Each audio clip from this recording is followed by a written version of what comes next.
What's going on, YouTube? Welcome to iStuff Gaming, and today I'm going to be bringing you the few things that I feel like should be changed in Smoke. Before we get into the video, don't forget to like, comment, and subscribe if you'd like to keep up with any future content. I'll be leaving the link in the description below. And without further ado, let's go ahead and get on to the first thing I think needs. As you can see, I have Toxic Blade highlighted. I do believe this item needs a change. It is actually the only damaging anti-heal item that doesn't have any power on it. Yes, it does give 30% attack speed and 7% movement speed and a little bit of pen. But the pen really doesn't mean anything, especially since you have all these cards that have percentage pen. And that little 100 health, well, yeah, it'll make you a little bit... It'll give you a little bit more survivability.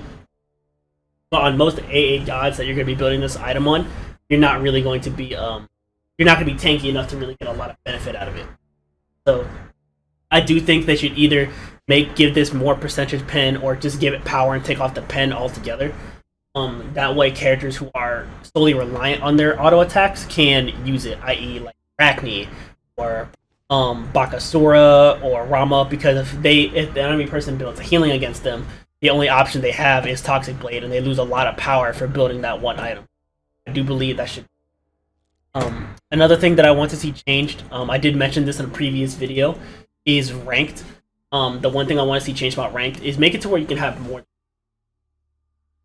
Yes, I understand that used to be a thing and they took it for reasons, but this is a team-based game, and you do build a community in this game with your. I do believe that you should be able to bring a full team into now.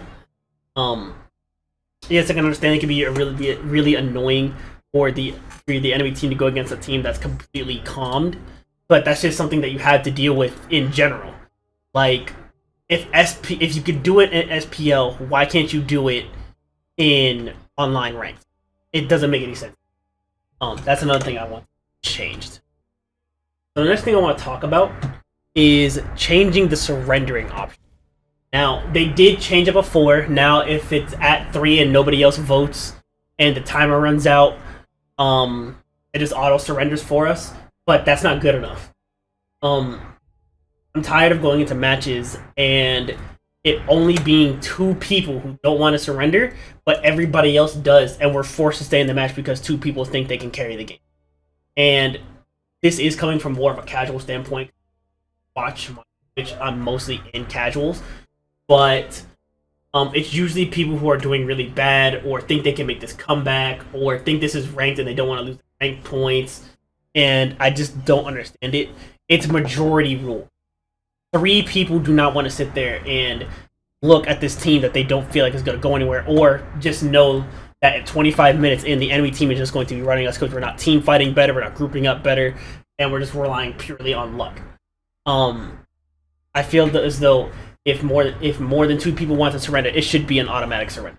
Yes, I understand that can be hard to deal with, because if a team of 3 go into casuals and they just say, I don't feel like playing no more, then it just screws over the other 2 people.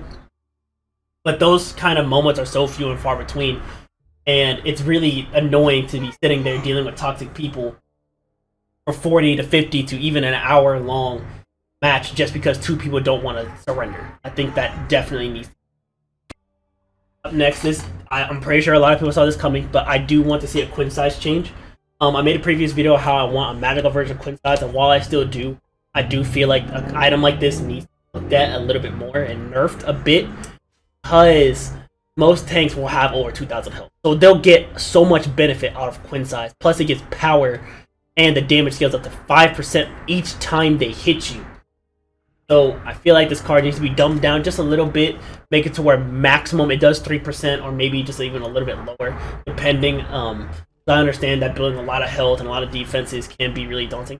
The reason why this card is so strong is because you pair this with items that give percentage pen, like Atlantis Bow, and even a card like Fail Not, which a lot of people don't really know about, that gives percentage pen with crit, and that's just hard to, as a tank, to deal with. I feel like they need to take a look at those and reduce the amount that Quinn size, or altogether just reduce the amount of physical percentage pen that items give, magical and physical. One last quality of life change that I want to see is mostly for the PlayStation players, the console players. Now, this is something minor, and a lot of people don't really talk about it. But I'm wondering why, after the match is over, PlayStation and PC players or console players and PC players can't talk to each other after the match. Now, granted, I'm not gonna lie, I've played this game long enough to understand that if they do get that option, people are just gonna be super toxic to each other. But there are some instances where there's good vibes, people are congratulating each other, or they want to talk to each other, at each other, so they can play together and build a community. And it's just made that much harder when you can't talk to the PC player outside of in-game matches, and after the match, you're just kind of screwed. Just hope that when you send the friend request, that the person accepts. But those are my few quality of life changes that I feel like need to be done in Smite. Again, if you disagree with me or you have anything else that you want to add, don't forget to comment in the below, and I'll catch y'all.